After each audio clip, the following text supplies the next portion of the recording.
Hello and welcome to Fit Life Radio, the place where you can learn a little bit more about how your body works and find new ways to improve your health. I'm your host Petju, and I hope to provide you with as much valuable information and inspire you to become a better version of yourself. Mic check. Let's get started. Hey, welcome guys to the second episode of Fit Life Radio. I hope you enjoyed the first one, and I really hope you're gonna find some useful information in this one. In the last episode, I shared my thoughts on the 5 pillars of fit life, and I don't think these are the most important things, but I do think that those aspects are worth addressing, because by addressing them, you're gonna see the most bang for your buck, basically. So the most health benefits. And one of those, or actually the first pillar, was sleep. So today I thought about sharing with you my thoughts, or like more in depth what I mean by sleep, how important it is for us, especially if you want to get fitter, or you know what I mean by that, like healthier. And like hopefully you can understand a little bit better. So if I also manage to convince you to look at your sleep and try to improve it, that would be great. Anyway, so I'm gonna start by sharing a story. 2 years ago, I was fascinated by calisthenics, and I wanted to learn the handstand. So of course I tried everything. I tried different routines and modalities and frequency training and everything. So basically I was strong enough to hold the handstand probably for like a minute, but against the wall. So I struggle a lot with the balance. And yes, of course, that's something that you learn. That's a skill that you learn. So the more you practice, the more you learn it. However, I felt like something is wrong. I felt like it's not the balance, it's more about focus and concentration. So I kind of lacked that. And I tried a lot of stuff. I tried also a metronome training, which is, I think, a common way to kind of focus better, especially when you're in the handstand, because you really want to put your concentration in all your body and in that present moment. However, I struggled so much, and I couldn't hold it for longer than 10 seconds without falling, of course. So at that time I was reading a book called Why We Sleep by Dr. Matt Walker. It's a great book, honestly. For me, it's a huge eye-opener, and it made me realize a lot of stuff. So anyway, at that time I was reading the book, and I thought, alright, maybe I should try to look at my sleep instead of just hammering my body, training. Maybe I should actually try something different, try a different approach. What can I lose after all? Anyway I sleep, why not trying to improve it a bit and see if there's any changes? So I did try.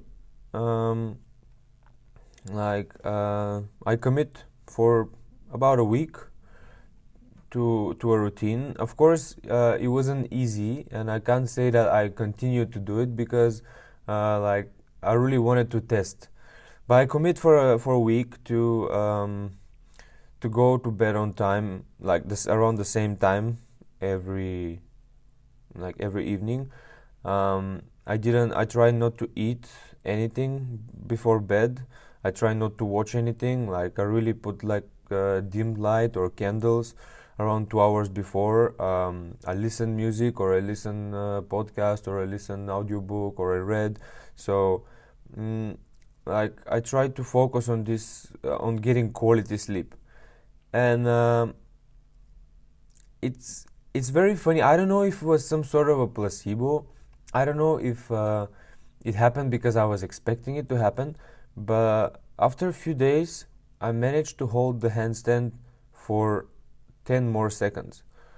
And that was like, wow. Like, of course, I continue with my training, like, as usual. But I don't know, like, I really don't know if, like, all of a sudden in one day I can improve my handstand with 10 seconds just by the regular training. So,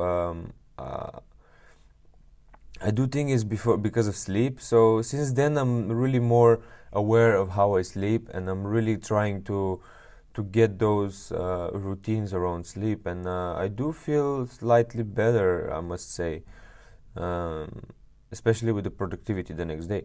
But more on that later.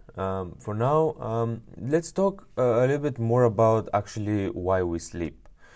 And in fact, if you get the book, you're gonna be mind blown about the things that are in this book. Like, just Dr. Walker is just like, he's just great, honestly. But so if I try to break it down, like, we sleep. When we sleep, we don't only sleep because we just feel tired and we have to sleep, right? So during the day, we use our body, we damage tissues, and like, we try to learn new things and stuff like that. But in fact, when we sleep, this is when growth happens. When we sleep, this is when kind of we rebuild our body. This is when the brain uses all the nutrients and all the information that has gathered throughout the day and filters it, or uses the building blocks to rebuild damaged tissues. So this is also how we learn stuff. It's very interesting, but apparently, and I did try it. So, like, if you want to learn something or you want to memorize something, if you, like, practice it right before bed and then go to sleep, the next morning, somehow magically you memorize it. Somehow magically you know it, and it's pretty fascinating. So this is how we learn better. This is how the brain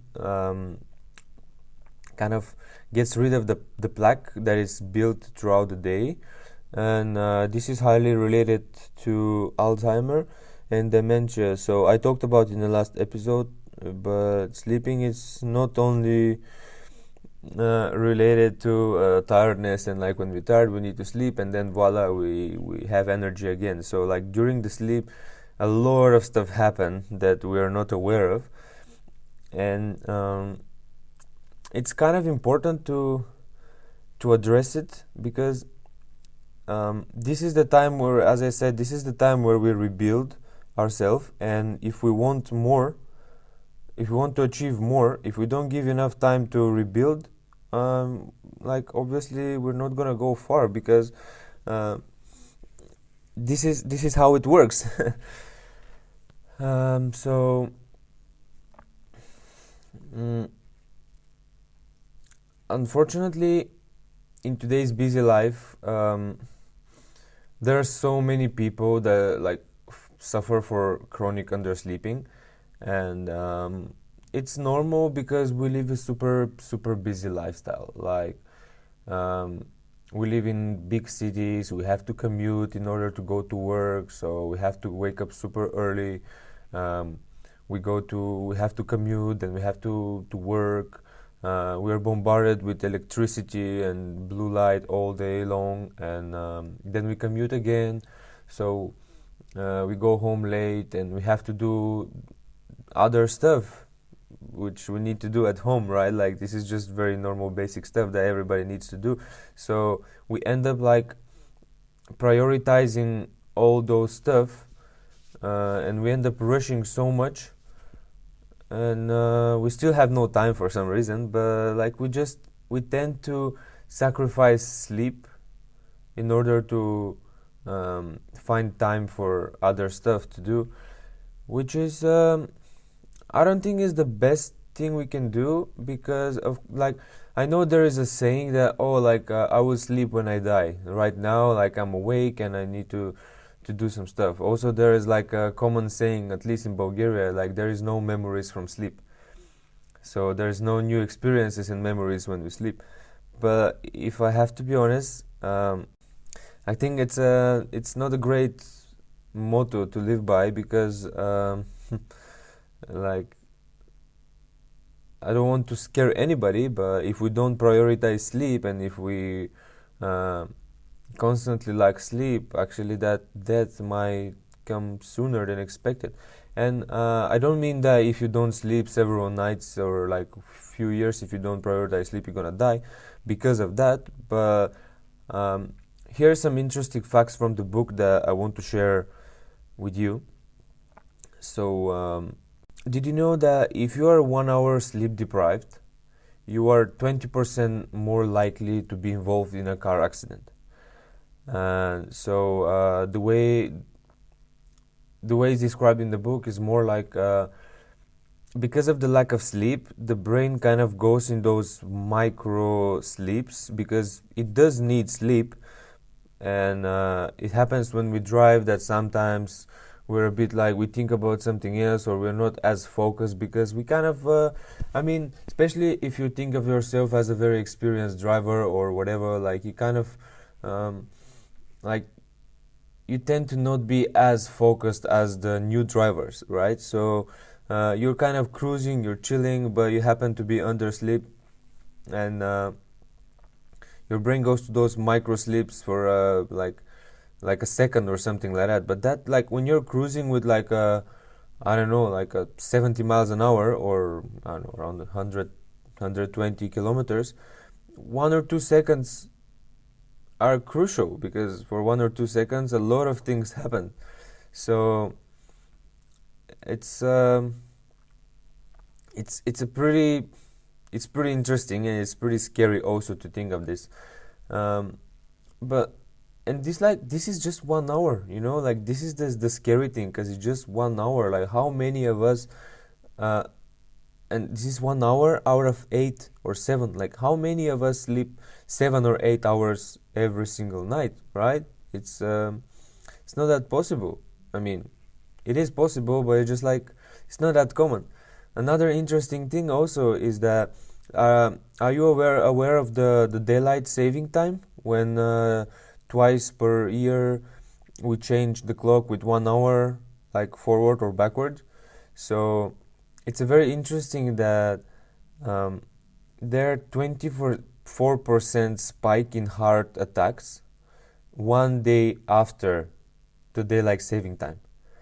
And so there is like 21% drop in the like heart attacks, like when we return back to normal. So what happens when we change the clock is that, even though we don't realize it, but we do sleep 1 hour less, and until we get used to that again, we kind of like undersleep. But just that 1 hour is shown to be related to 25% spike in heart attacks. Like, how crazy is that? 25% more heart attacks just in one day. And same time, like with like the next time when we change back the clock to normal, we don't realize it, but we sleep 1 hour more. So 21% drop in the heart attacks. It's just crazy. Like, it's insane what 1 hour of sleep can do. So and like, as I talked before, like, maybe these are not very, very accurate facts. Maybe this is not something that concerns you or whatever. Like, maybe, I mean, I don't know. Like, it's not that just because you slept 6 hours, like, you're gonna for sure end up in a car crash, of course. But like, if this is not enough to kind of change your mind, like, think about performance. Like, think about all the stuff that you can achieve the day after if you prioritize sleep. So let's say, like I mentioned with the handstand, like, if you want to achieve something the next day, you're more likely to achieve it, or you're more likely to be focused if you prioritize sleep, if you slept well during that night. And that's the thing, like, just like I want to mention here quickly, or maybe not that quickly, that quantity of sleep is not the same like quality of sleep. So you might be sleeping 8 hours or even 10 hours, but if the quality of sleep is not great, like, you end up pretty much with the same thing. So why I'm saying this, I'm saying it because, like, I see, for example, like my dad, I do see that he constantly feels tired, and, like, of course he works a lot, so it's normal to be tired, but um, he always said that sleep is not enough. He always say that he can't, like, he feels like he can always fall asleep, and it's so easy for him to fall asleep because he needs the sleep so much, and like, sleep is never enough for him. Well, I don't think he sleeps very, very well, because what he does is he doesn't prioritize it. Like, he just take it for granted, and he says, like, okay, I'm going to sleep. So, like, the body doesn't work this way. Like, you don't just, like, turn off your body all of a sudden and, like, all right, now you're gonna rest, and then we start it again, and voila. Like, it's not like a laptop where if it gets overheated, you just turn it off, like, wait for it to cool down, and then turn it on again, and everything's fine. It just doesn't work this way. Body needs quality of sleep, and by quality of sleep I mean a REM sleep, which is rapid eye movement. And during that rapid eye movement, actually the brain processes all that information that has gathered throughout the day, and filters it. And this is also a theory of the dreams. So whatever you have experienced throughout the day goes through a filter from the short-term memory to a long-term memory, and depending of what the brain decides to do actually with those memories. So this is why we end up dreaming. But this actually happens for like few minutes apparently, or maximum to an hour during night. So it's not that from those 8 hours we actually like get quality of sleep 8 hours. Like, we get just a few minutes of that really good quality of sleep, and those few minutes can actually like make a huge difference. So I'm gonna talk about like how to create routines a little bit later, but for now I kind of want to list few cues that you can look for in order to know whether you lack sleep, or you lack quality of sleep or not. So the first one is mood. So if you think, let's say you woke up and everything seems normal like every single day, but today for some reason you feel easily irritated, you feel moody, like, I don't know, you feel like you can explode, you feel that nothing, I don't know, have you ever experienced this? Like sometimes it really happens, like you feel like everything is against you. It's like you feel more clumsy sometimes, or you feel like there's something wrong, like the whole universe is against you, and like you can't achieve much, and like everything is so, I don't know, it's like you're gonna explode every second. Like you feel like everybody just frustrating you and annoying you, and like you kind of want to be alone and not be bothered and stuff like that. Like it's very likely that you feel this way because you didn't have a proper sleep last night. I'm not saying that this is the only reason, but it's very likely that if you didn't sleep well, you're gonna experience these mood swings and stuff. It's just like you're not rested enough. The other thing could be tiredness, and that's a huge thing actually, because the more we lack sleep, the more tired chronically we're gonna feel, and the more tired we feel, the more coffee we're gonna end up drinking throughout the day, right? So like it's pretty normal. Like, I mean, it's just it's a natural thing. Like So this can be like what you kind of should look for is like if you feel tired all day, you feel kind of lazy, you like motivation to do whatever, like you like motivation to uh, try to work on a project you had, or maybe I don't know, if you want to exercise or whatever, you kind of feel like, oh, not today, I really don't feel it. I rather just like chill a little bit in bed or stuff like that. These are pretty um, like these are good signs for lack of sleep or lack of quality of sleep, I should say. So look for that, and maybe instead of reaching for the next cup of coffee, try to prioritize sleep the next day and see if that changes something.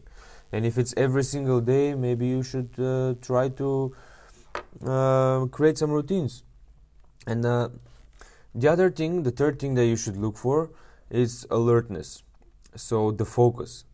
Of course, if you are tired or if you don't feel like you want to move or don't feel motivated, it could be because of lack of sleep, and it's pretty related to the alertness. But by alertness, I mean just focus. Like I feel like as I was talking about the handstand, like I had enough energy, probably because I was drinking more coffee than I should have, but uh, I couldn't focus.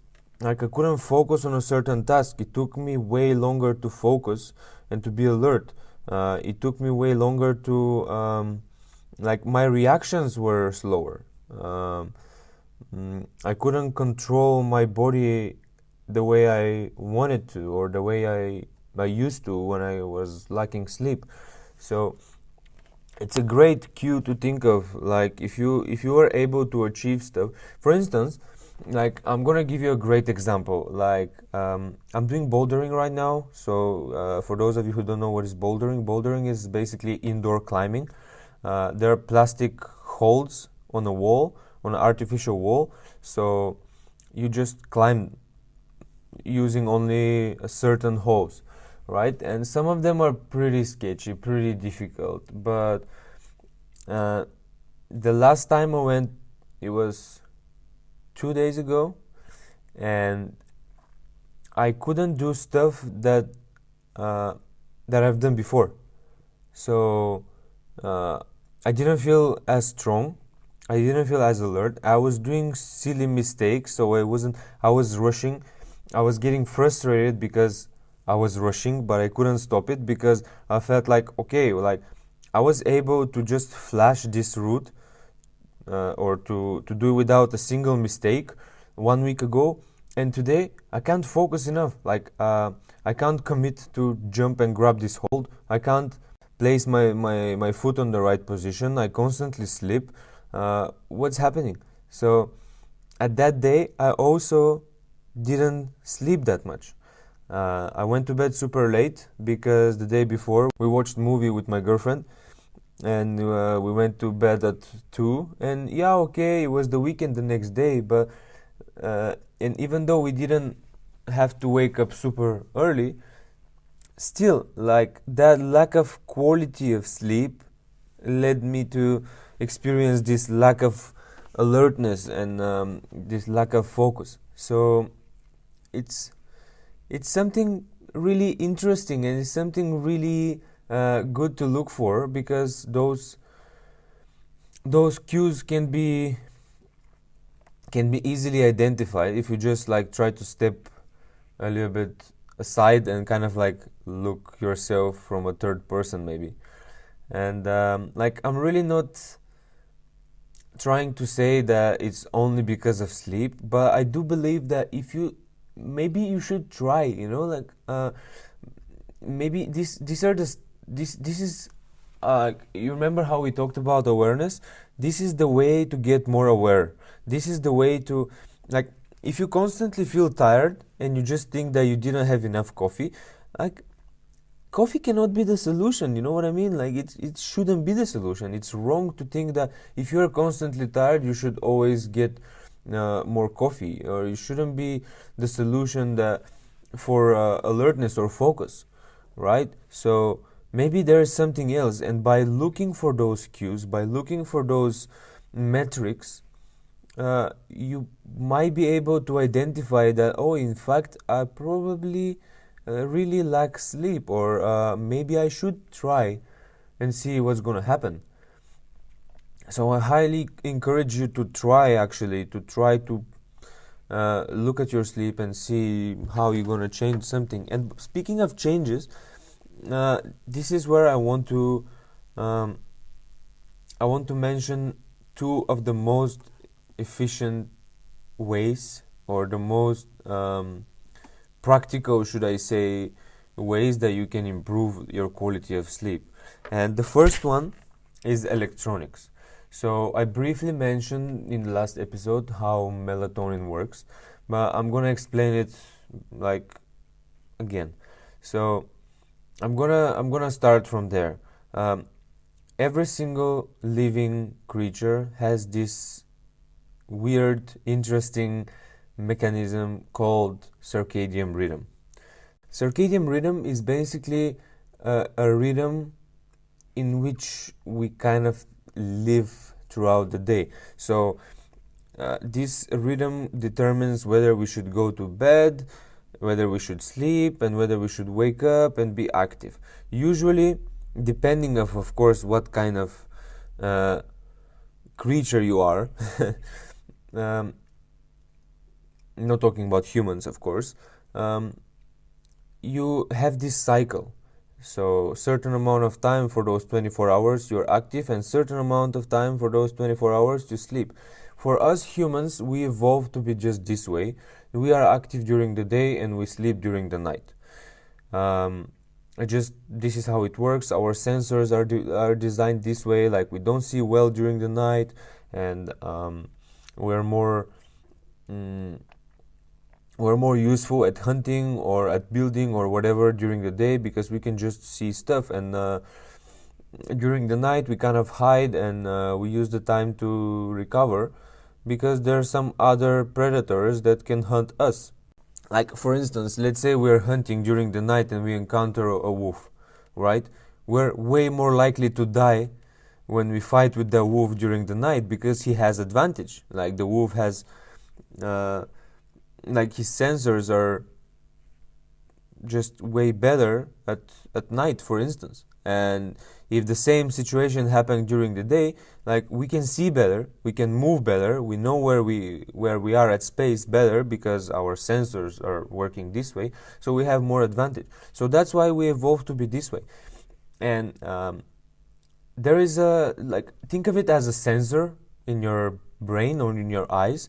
So whenever the brain senses daylight, it kind of wakes up the body, it raises the temperature, and it's like, all right, now it's time to be active. It starts the metabolism, it secretes certain hormones, it secretes enzymes, it just makes the body ready for the day, to be active, to be using the energy that we have, to be just to hunt, for example, or whatever. And during the night, when the brain senses that there is lack of light and there is darkness, it starts the production of melatonin. So it starts to set the body for the sleep.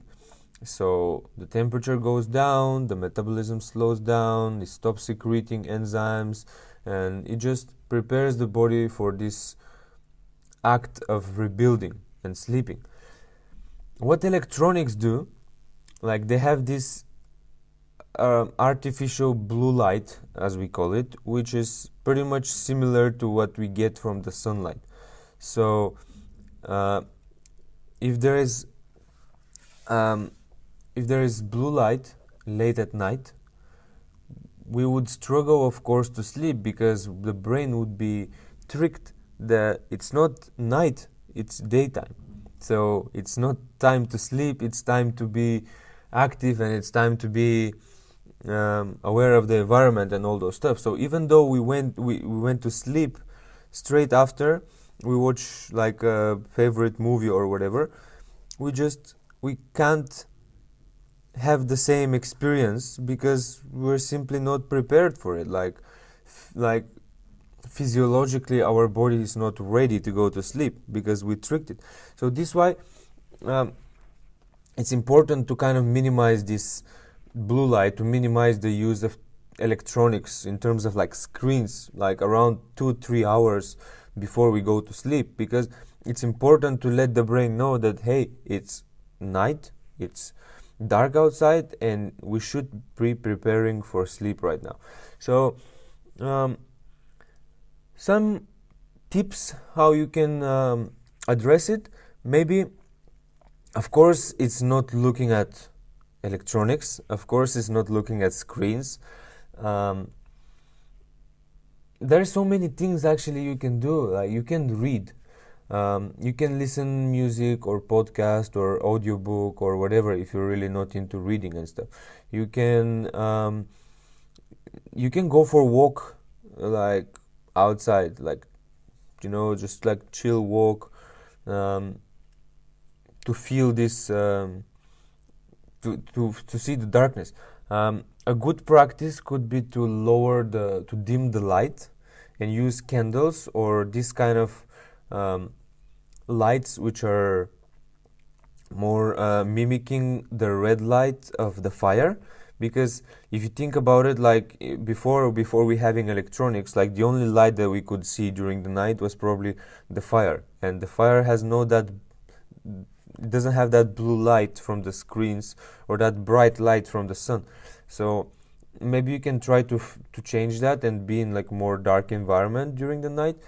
And there are like thousands other stuff to do. Like honestly, you can play board games with your friend, or like I don't know, if you live with your girlfriend or boyfriend or like a loved one, you can just you can find some activities that doesn't involve you from like consuming content from coming from screen. So it's up to you what you do. Like me personally, like we do puzzles with my girlfriend. We go for a walk. We play chess. We read sometimes. She reads more than me. I'm more into audiobooks, but still works because I'm not exposed.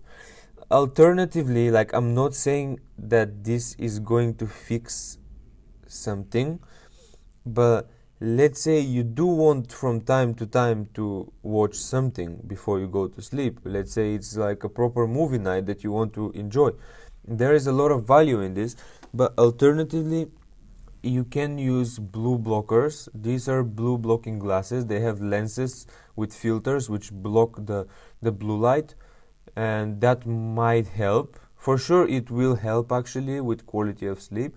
But the problem and danger with it is that you start relying more on those, so you avoid the other stuff that can be beneficial for you. So if there is something like that, for example, instead of using it from time to time, you end up using it because, like, I'm saying you end up using it because, like, I know how it works. Like, it works like that for me. I end up using it all the time, and I end up lacking, like, those routines again. Just because, like, oh, I have a hack now which I can use and still have a quality of sleep. Like, it doesn't work that way. From time to time, it can be useful, but I don't think you should rely on it all the time. And so, yeah, about electronics, this is one of the biggest things actually, believe it or not, because, well, it's just how it works. It's a natural thing for us to look for that light, for our brain to look for this light and darkness. So if we trick the brain, it's never gonna happen. And the other thing is coffee, right? So well, of course it's a vicious cycle, because the more we lack sleep, the more we feel tired and the more we need coffee. But, like, coffee is something magical, right? Okay, like, I'm not gonna lie, I do love the taste of it. I do enjoy the benefits of caffeine. Like, it makes me sharper, it makes me alert, it makes me want to go and, like, achieve something. But I have to create routines around it, because if I have more than 2 cups of coffee per day, or if I have especially coffee after like 2 p.m., something like this, I just struggle to fall asleep. Like like I can't fall asleep that easily. I feel irritated during the night. I feel like I want to move, even though like I feel tired, but somehow I feel like my blood is rushing and I want to move. So it's super frustrating, and I really don't like that feeling. So I do found this, and I want to explain you how it works, because I found it actually very valuable. Like, my dad is a huge fan of coffee, and he drinks, I don't know, probably like 4 or 5 coffees per day. And he always said like, "Oh, coffee doesn't work for me. Like, I drink it and then I start to feel sleepy." And like, his thing was actually, especially in winter time, because he would go home a little bit early, and his thing would be to drink coffee. Like, he would go home at like maybe 6, 7 o'clock at night, and he would drink a coffee. He would go to the like to the balcony. He would drink coffee with the cigarettes, and this is gonna be his thing. But like, I know that this is cultural, but here's like, I want to explain you a bit how that works. So each substance that affects the natural process of our body has something called half-life. Sorry, half-life. Um, Caffeine is that kind of substance that it's not natural, and it affects the like the natural process of our nervous system. So caffeine excites the nervous system. Caffeine like makes makes us produce adrenaline, makes us produce cortisol, like those stress hormones, which are not necessarily bad stuff, because whenever we want to move, whenever we feel alert and sharp and go to the workout or whatever, we have those cortisol and adrenaline hormones spike.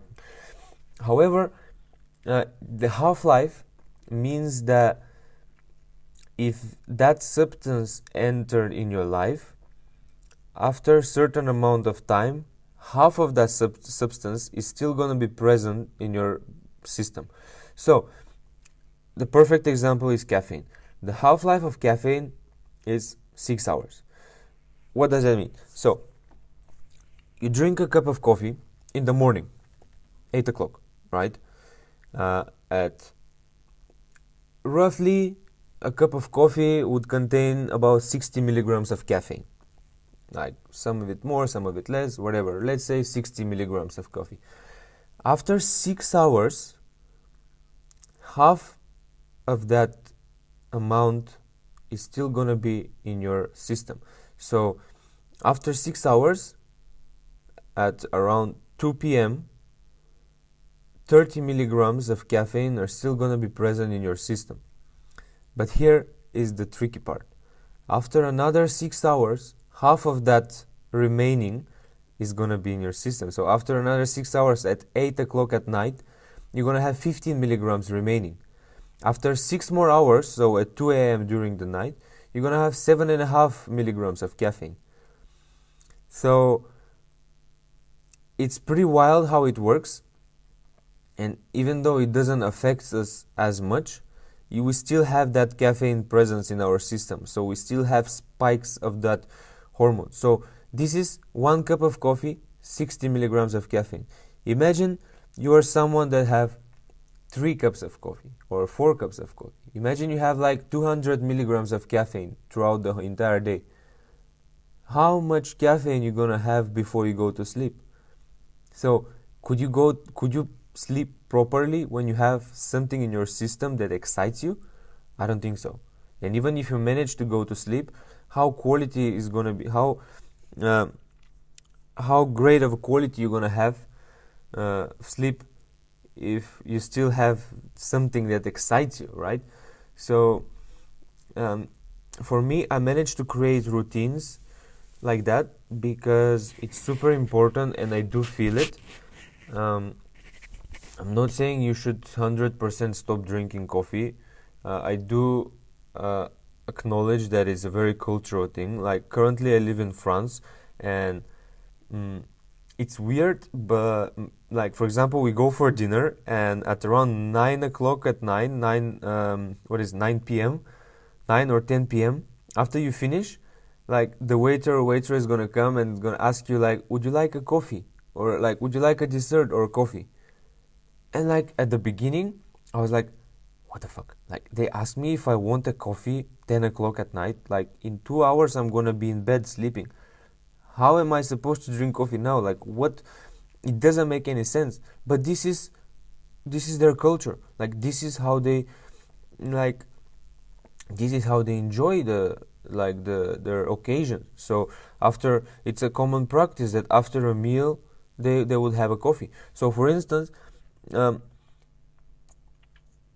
like if you can't change that, if you're so used to this, there's some tricks that you can do. For example, you can have decaf coffee. Like a lot of people would have decaf coffee, which by the way, it doesn't have zero like caffeine, but it has way less. Like instead of 60 milligrams, you would have like 8 milligrams of coffee. So it's way better. Like the less caffeine you have in your system, especially late at night, the better you're gonna sleep. So a good practice is like that, is to use maybe a decaf coffee if you really want to drink coffee. But of course, the best would be to switch the coffee with maybe tea or something like that.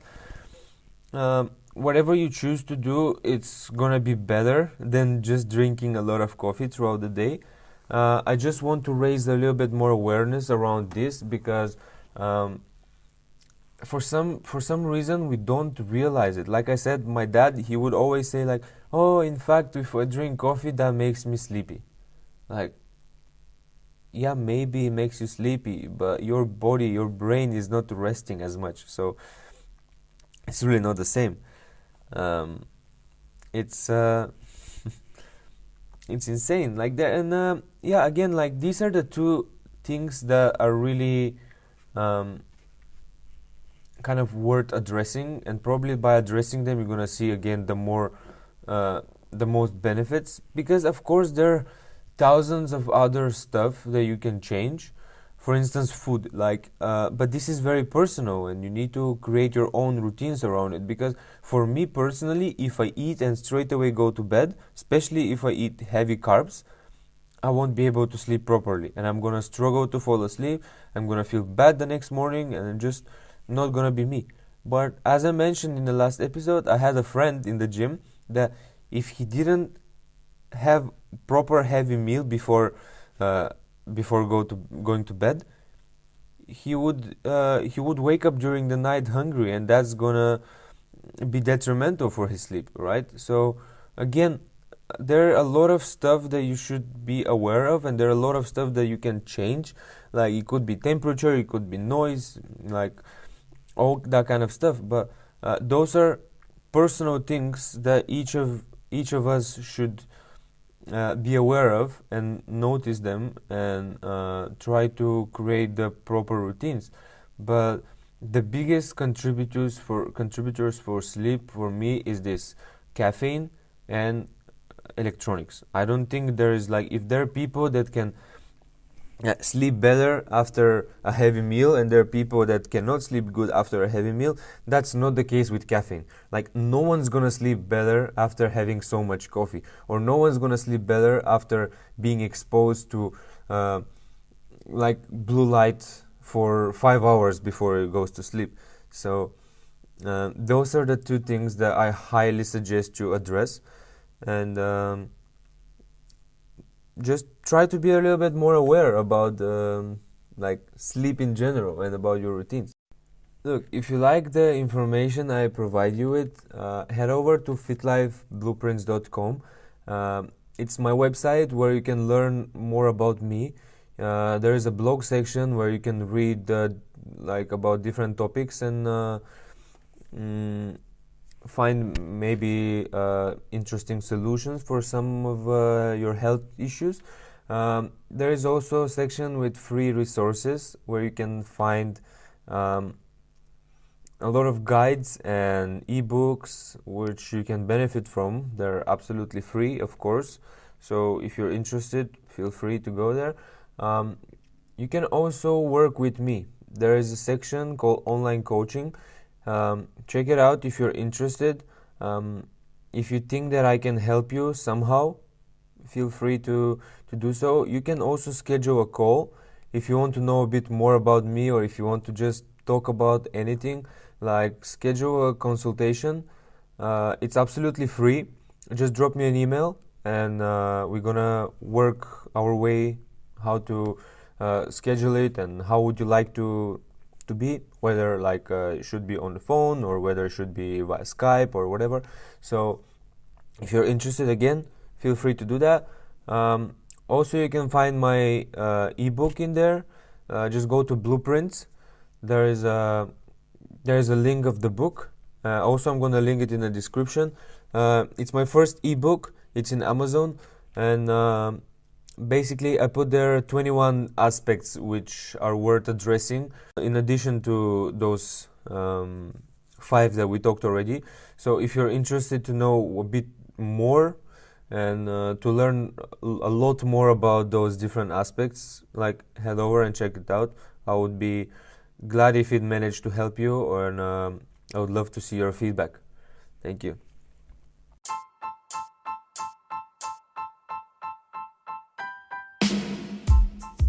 Thank you for tuning to Fit Life Radio. I hope you learned something useful, or at least had a bit of color to your commute. If you enjoyed the show, please share the love by introducing it to friends and family. And if you don't mind, please leave a review on your favorite podcasting app. Thank you for your support, and until next time, stay fit.